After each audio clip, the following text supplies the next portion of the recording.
But Savitri की व्रत कथा साथ में सुनिए यमराज की कथा। भक्तजनों, आज आप सुने यमराज की व्रत कथा। यमराज की जय हो, यमराज की जय हो। भद्रा देश में अश्वापति नाम के एक राजा राज करते थे। उनके एक लड़की थी। लड़की बड़ी सुंदर थी और गुणवंती थी। राजा अपनी बेटी को खूब प्यार करते थे। सावित्री अपने पिता की इकलौती लड़की थी। कुछ समय बाद सावित्री बड़ी हो गई। राजा इसका विवाह करना चाहते थे। उन्हें कोई योग वर नहीं मिला। अश्वापति ने सावित्री से कहा, अभी तक तुम्हारे लिए कोई वर नहीं मिला है। बेटी, अब तुम खुद जाकर अपना वर ढूंढो। एक रथ पर बैठकर सावित्री अपना पति ढूंढने निकल जाती है। उसके साथ बहुत से नौकर थे। चलते चलते वो जंगल में पहुंच जाती है। वहां उसने एक नौजवान को देखती है। वो नौजवान लकड़ी काट रहा था। बड़ा सुंदर और गुणवान मालूम पड़ता था। सावित्री ने उसके साथ विवाह करने का निश्चय कर लिया।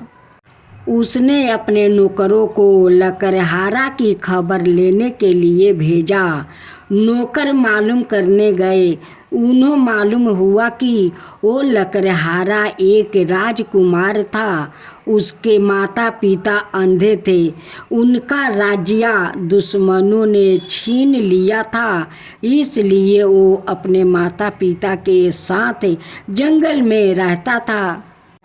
सावित्री ने उसे ही अपना पति चुन लिया। सावित्री अपने पिता के पास आपस आ गई। उसने सब बातें पिता को सुनाई।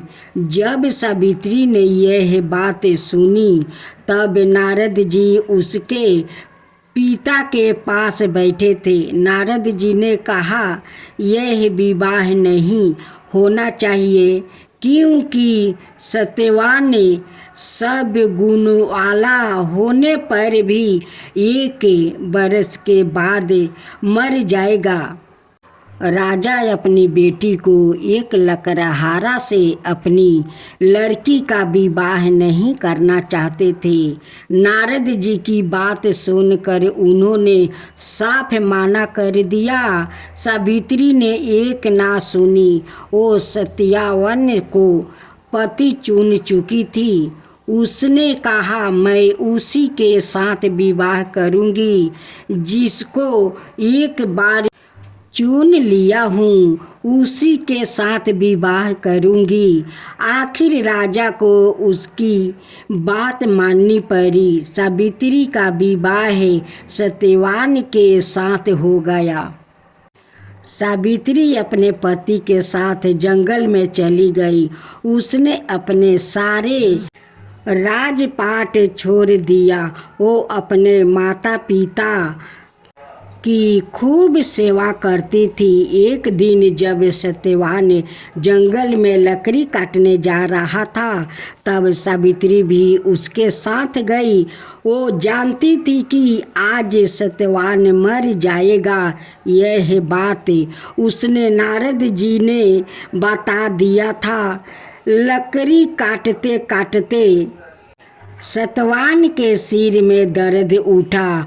वो सावित्री के पास आया। सावित्री ने उसका सिर अपनी गोद में रख लिया। कुछ समय बाद वो मर गया। मरने के बाद यमराज आए और उसकी आत्मा को लेकर जाने लगे। सावित्री उनके पीछे पीछे जाने लगी। यमराज उसका पति प्रेम देखकर बहुत प्रसन्न हुआ।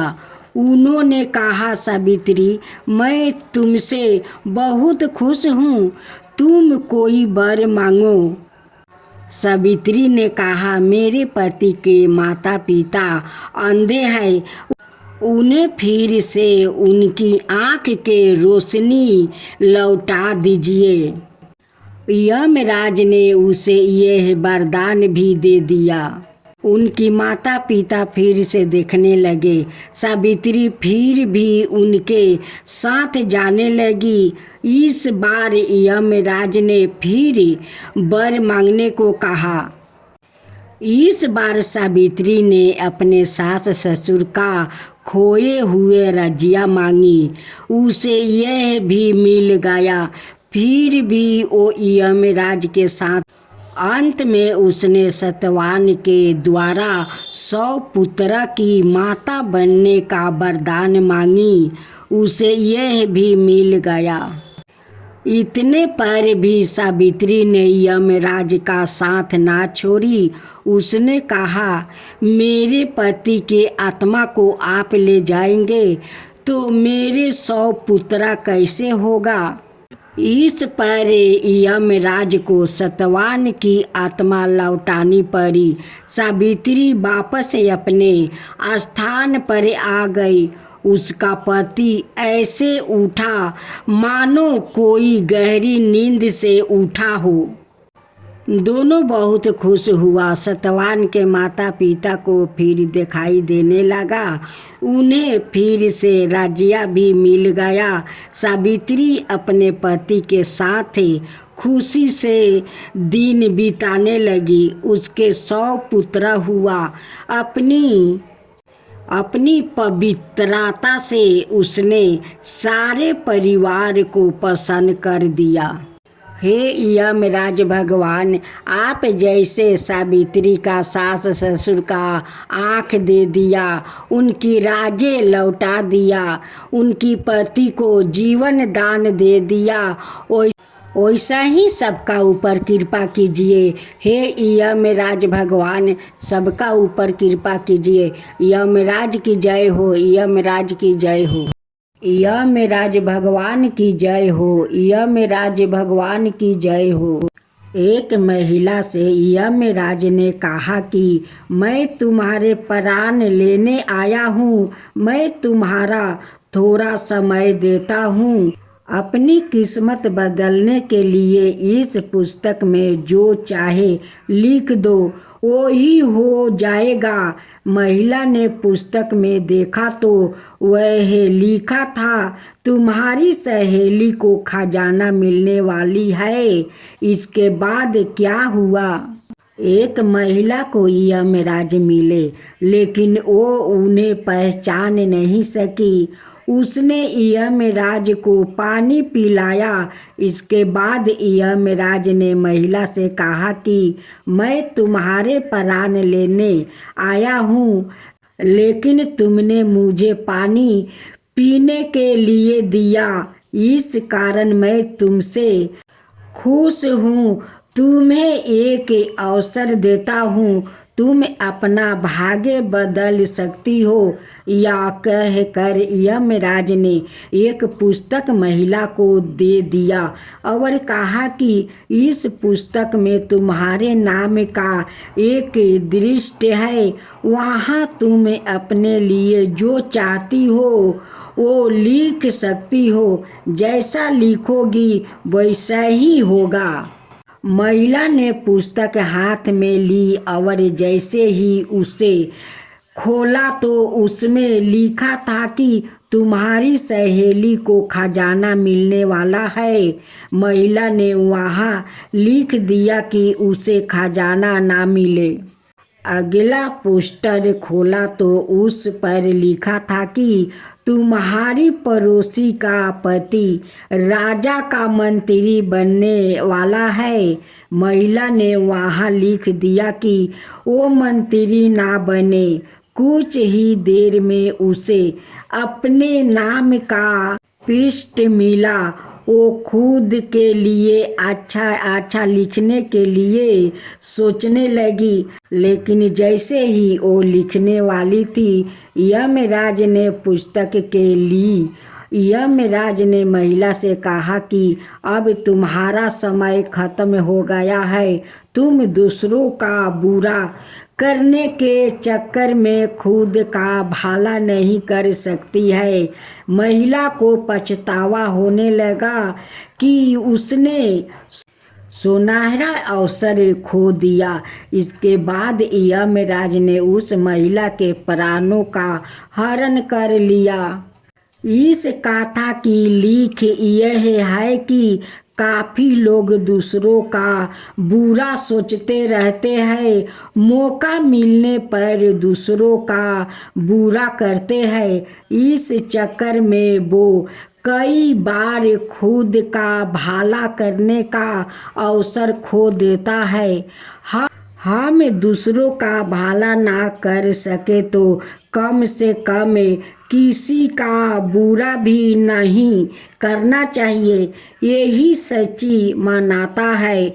अगर वो महिला अपनी मित्र और पड़ोसी का बुरा नहीं सोचती तो खुद का भाग्य बदल सकती थी, लेकिन उसने पहले उनका बुरा करने की सोची और खुद के प्राण नहीं बचा सकी।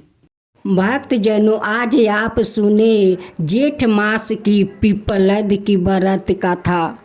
बालक विपालद ने जब होश संभाला तब असुधियों को अपने अभिभाव के रूप में देखा। वृक्ष फल देते थे, पंछी दाना लेते थे और मृग हरी वस्तुओं। असुधियों अपना राजा सोम से मांग कर अमृत के घूंटे विपलद को पिलाया करती थी। यह दृश्य देखकर विपलद ने वृक्ष से पूछा, देखा यह चाहता है कि मनुष्य माता पिता से मनुष्य और वनस्पतियों से वनस्पतियों पैदा होते हैं, किंतु मैं आप वनस्पतियों का पुत्र होकर भी मनुष्य कैसे हो गया। इसके उत्तर में वनस्पतियों ने विपलद को उसके जन्म की कथा सुनाते हुए कहा, महर्षि गर्भस्थिनी तुम्हारी माता है, इस तरह तुम मनुष्यों को ही पुत्र हो। तुम्हारे माता पिता हमें पुत्र की तरह मानते थे, अतः हम भी तुम्हें पुत्र ही मानती आ रही हूँ। तुम्हारी माँ ने अपना पेट चीर कर तुम्हें पैदा किया था और हमें सौंप कर सवाए सती हो गई थी। तुम्हारे माता पिता के मर जाने के बाद समूचा वन बहुत दिनों तक रोता रहा। वो हमें प्यार करते थे और हम सब उन्हें। इतना कह कर वनस्पतियों फूट फूट कर रो पड़ी। यह सुनकर बालक विपलद को बहुत विस्मय हुआ। उसने अपने माता पिता की कहानी जाननी चाहिए। वनस्पतियों ने उनके माता पिता को श्रद्धा से नमन करे उनकी जीवन गाथा प्रभाव की। तुम्हारे पिता का नाम दधीचि था, उनमें सभी उत्तम गुण विद्यमान थे। तुम्हारी माता उत्तम कुल की कन्या और पतिव्रता थी। उनका नाम था गर्भस्थिनी, वो लोपामुद्रा की बहन थी। तुम्हारे माता पिता ने तपस्या कर इतनी सामर्थ्य अर्चना कर ली थी कि उनके आश्रम पर दैत्यों दानवों का आक्रमण नहीं हो पाता था। एक दिन विष्णु इंद्र आदि सभी देवता आश्रम में आए। दैत्यों पर विजय पाने से वो प्रसन्न थे। तुम्हारे माता पिता ने उनका भावभीना सत्कार किया। देवताओं ने कहा, आप जैसे महर्षि जब हम लोग पर इतनी कृपा रखते हैं तब हमारे लिए क्या दुर्लभ है। हमने शत्रुओं पर विजय प्राप्ति कर लिया है। अब चाहते हैं कि अपने अस्त्र शस्त्र आपके आश्रम में रख दे, क्योंकि तीनों लोकों में आपका आश्रम ही निरापद स्थान है। यहाँ आपकी तपस्या के प्रभाव से दैत्य आदि प्रवेश नहीं कर पाते। उदार चेता मुनि ने उनकी प्रार्थना स्वीकार कर लिया।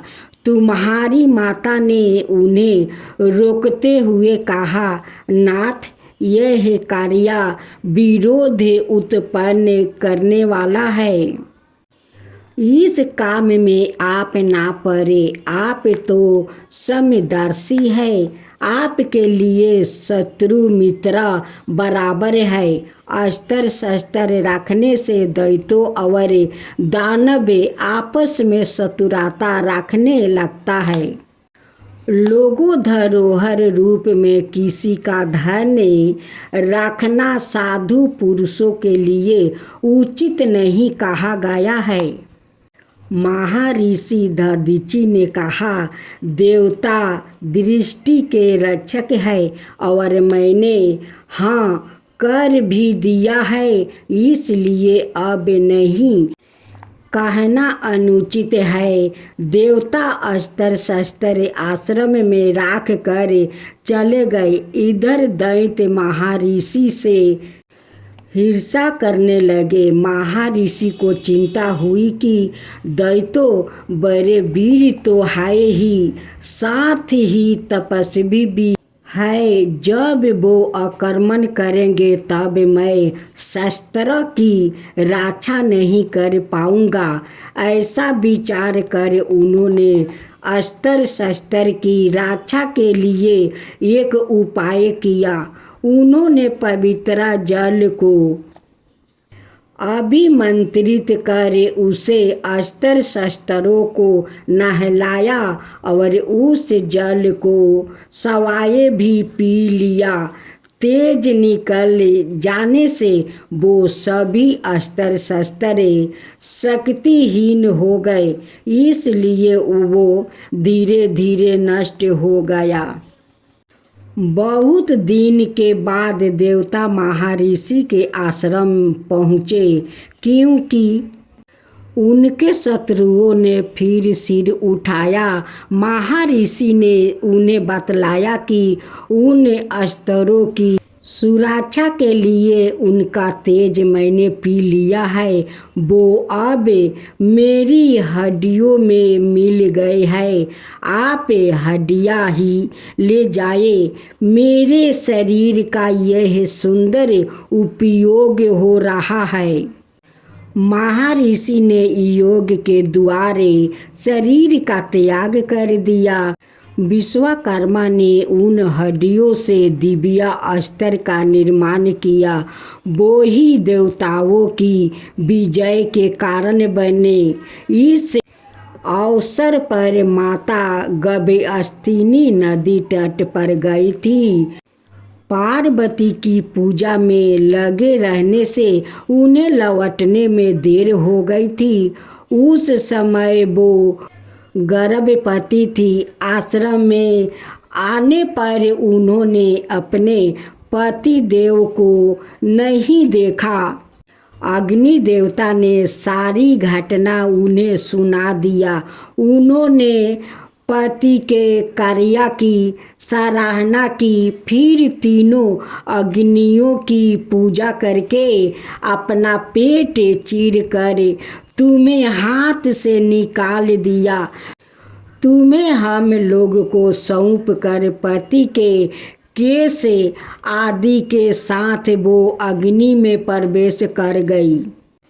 उस समय आश्रम का प्रत्येक प्राणी दुख से संतप्त होकर रो उठा। सब कह रहे थे कि दधीचि और प्रातिथि गभस्तिनी जितना हमें प्यार देते थे, उतना अपने माता पिता भी प्यार नहीं कर पाते। हमें धिक्कार है कि हम उनके दर्शनों से वंचित हो गए। अब यह बालक ही हम लोगों के लिए दधीचि और प्रातिथि है।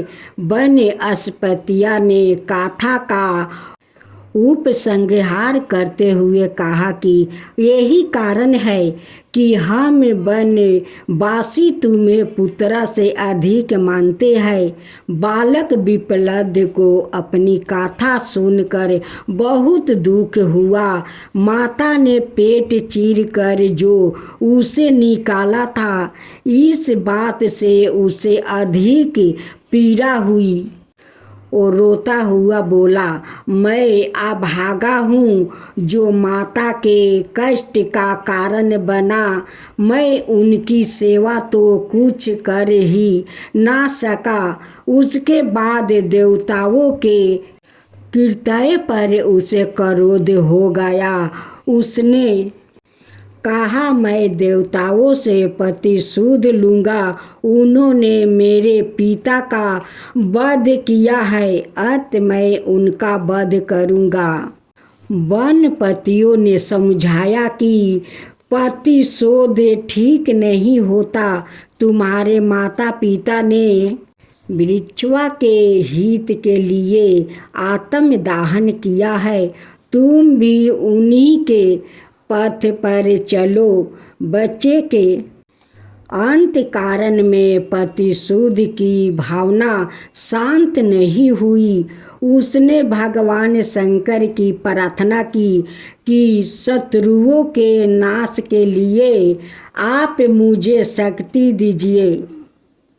भगवान ने उसे कृताया दिया। विप्लद ने उसे आज्ञा दी कि तुम मेरे शत्रु देवताओं को खा जाओ। देवता भागे भागे भगवान शंकर की शरण लिया। भगवान शंकर ने विप्लद को समझाया कि तुम्हारे पिता ने वृक्षवा के हित के लिए अपना प्राण दे दिया है। उनके समान दयामय कौन होगा। तुम्हारी माता भी उन्हीं के साथ पतिलोक चली गई। उनकी समाता किससे होगी। तुम भी अपने माता पिता के रास्ते पर ही चलो। तुम्हारे प्रताप से देवता संकट में पड़ गया है। उन्होंने तुम्हें बचाओ, यही तुम्हारा कर्तव्य है। प्रतिशोध अच्छा नहीं होता है। विप्लद शांत हो गया। उन्होंने भगवान शंकर का उपदेश मान लिया। भगवान ने और देवताओं ने भी विप्लद को वरदान मांगने को कहा। विप्लद ने वर मांगा कि मैं अपने माता पिता को देखना चाहता हूँ। दिव्या लोक से उनके माता पिता दिव्या विमान से उपस्थित हो गया। उन्होंने कहा, पुत्रा तुम धन्य हो। तुम्हारी कीर्ति सरक लोक तक पहुँच चुकी है। तुमने भगवान शंकर का प्रत्यक्ष दर्शन किया है। वचन समाप्ति होते ही आकाश से विप्लद के ऊपर फूलों की वर्षा होने लगी। देवताओं ने जय जयकारा किया।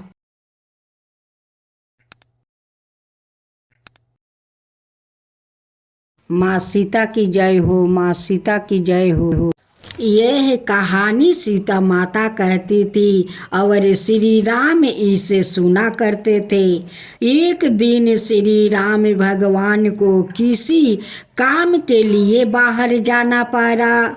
तो सीता माता कहने लगी कि भगवान, मेरा तो 12 वर्ष का नित्य नियम है। अब आप बाहर जाएंगे तो मैं अपनी कहानी किसे सुनाऊंगी।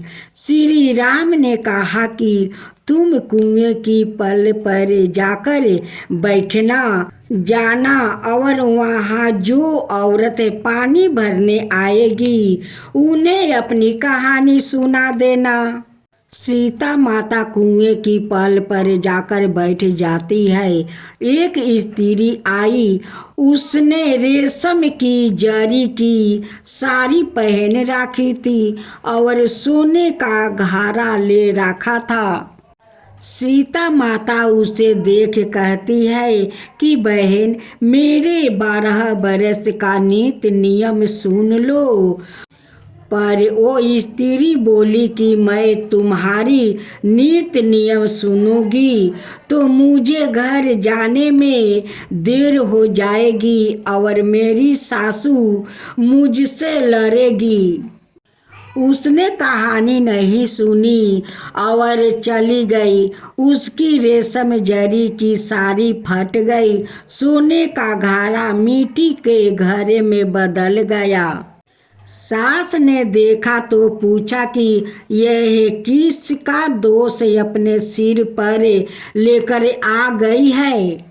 बहू ने कहा कि कुएं पर एक औरत बैठी थी, उसने कहानी सुनने के लिए कहा लेकिन मैंने सुनी नहीं, जिसका कारण यह फल मिला है। बहू की बात सुनकर अगले दिन वही साड़ी और घारा लेकर सासू कुएं के पल पर गई। सास को वही माता सीता बैठी मिली तो माता सीता ने कहा कि बहन, मेरी कहानी सुन लीजिए।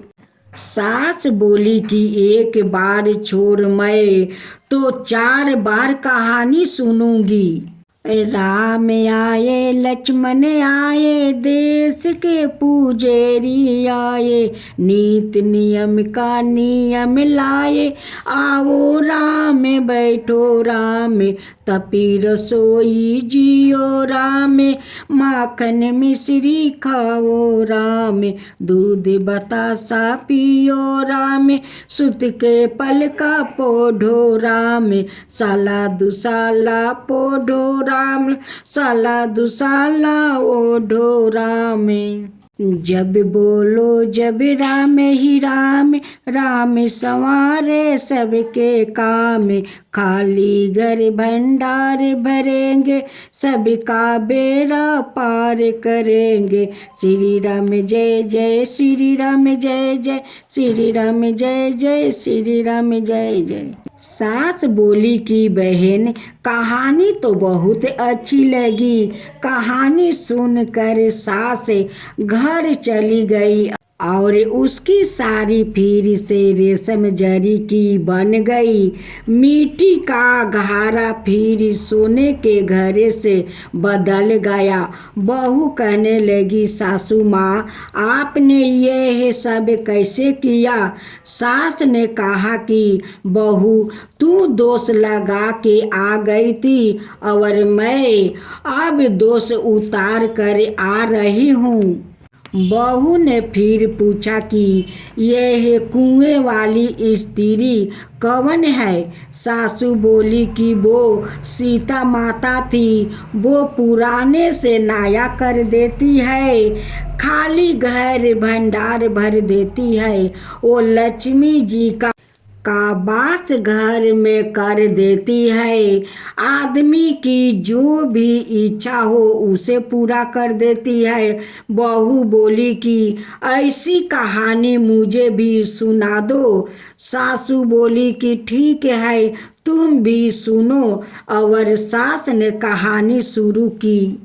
राम आए लक्ष्मण आए, देश के पुजेरी आए, नीति नियम का नियम लाए, आओ राम बैठो राम, तपी रसोई जियो राम, माखन मिश्री खाओ राम, दूध बतासा पियो राम, सुत के पल का पोढ़ो राम, साला दुसाला पोढ़ो राम, साला दुसाला ओढ़ो राम, जब बोलो जब राम ही राम, राम संवारे सबके काम, खाली घर भंडार भरेंगे, सबका बेड़ा पार करेंगे, श्री राम जय जय राम।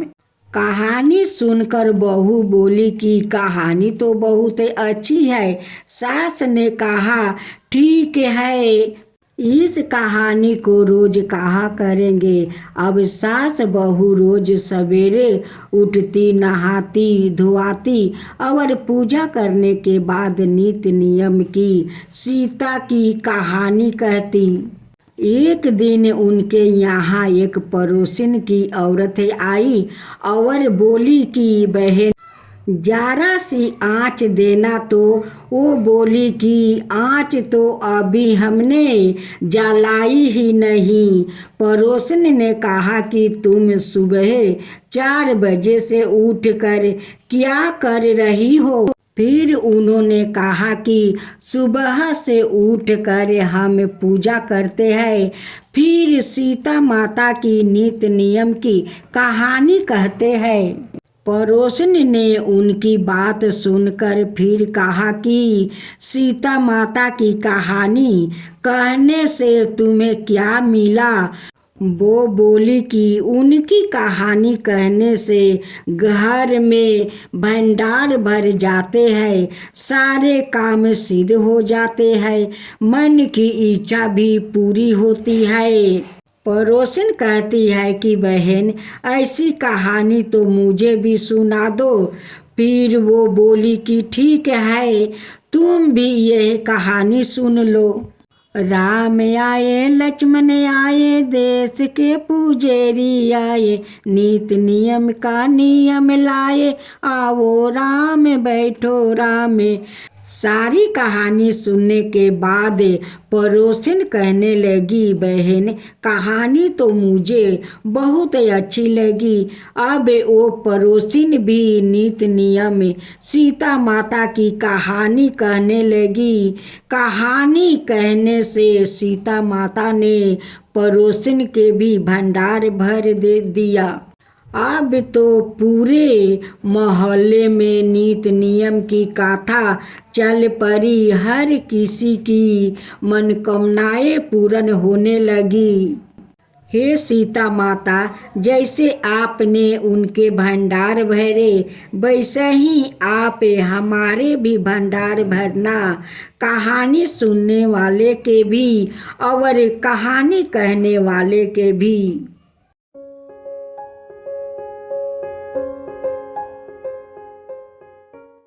विष्णु भगवान की जय हो, विष्णु भगवान की जय हो।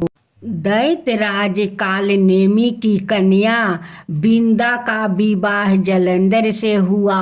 जलंधर महाराक्षस था, अपनी साता के मध्य में चूर हो गया था। उसने माता लक्ष्मी को पाने की कामना से युद्ध किया, परंतु समुद्र से ही उत्पन्न होने के कारण माता लक्ष्मी ने उसे अपना भाई के रूप में स्वीकार किया। वहाँ से वो पराजित होकर वो देवी पार्वती को पाने की लालसा से कैलाश पर्वत पर गया। भगवान देवाधिदेव शिव का ही रूप धारण कर माता पार्वती के समीप गया, परंतु माँ ने अपने योग बल से उसे तुरंत पहचान लिया और वहाँ से अंतर्ध्यान हो गई। देवी पार्वती ने क्रोध होकर सारा वृत्तांत भगवान विष्णु को सुनाई।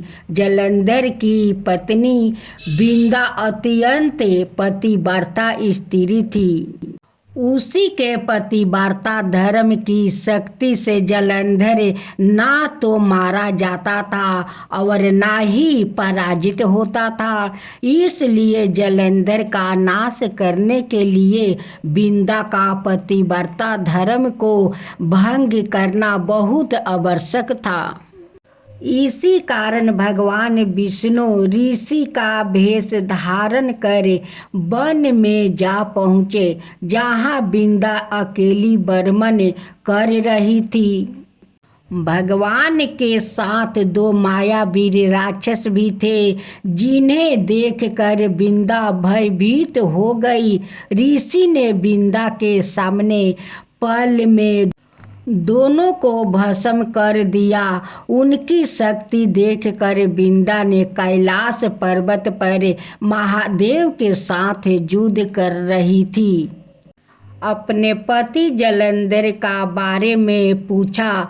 ऋषि ने अपने माया जाल से 2 बांदर प्रकट किया। एक बांदर के हाथ में जलंधर का सिर था और दूसरे के हाथ में धड़ था। अपने पति की यह दशा देखकर बिंदा मूर्छित होकर गिर पड़ी। होश में आने पर उन्होंने ऋषि रूपी भगवान से विनती की कि वो उसके पति को जीवित करे। भगवान ने अपनी माया से पूर्ण जलंधर का सिर धड़ से जोड़ दिया, परंतु सवाए भी वो उसी शरीर में प्रवेश कर गया। बिंदा को इस छल का तनिक भी आभास नहीं हुआ। जलंधर बने भगवान का साथ बिंदा पतिव्रता का व्यवहार करने लगी, जिससे उसका सतीव्रता भंग हो गया। ऐसे होते ही बिंदा का पति जलंधर युद्ध में हार गया। इसे सारी लीला का जब बिंदा को पता चला तो उसने क्रोध होकर भगवान विष्णु को हृदयहीन शिला होने का श्राप दे दिया। अपने भक्त के श्राप को भगवान विष्णु ने स्वीकार किया और शालिग्राम पत्थर बन गए। सृष्टि के पालनकर्ता के पत्थर बन जाने से ब्रह्मांड में अंश तुलन की स्थिति हो गई। यह देख कर सभी देवी देवताओं ने बिंदा से प्रार्थना किया कि वो भगवान विष्णु को श्राप से मुक्त कर दे। बिंदा ने भगवान विष्णु को श्राप मुक्त कर सवाए आत्मदाह कर लिया।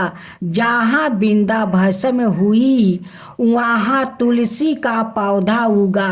भगवान विष्णु ने बिंदा से कहा, हे बिंदा, तुम अपने सतीव्रता के कारण मुझे लक्ष्मी से भी अधिक प्रिय हो गई हो। अब तुम तुलसी का रूप में सदा मेरे साथ रहोगी।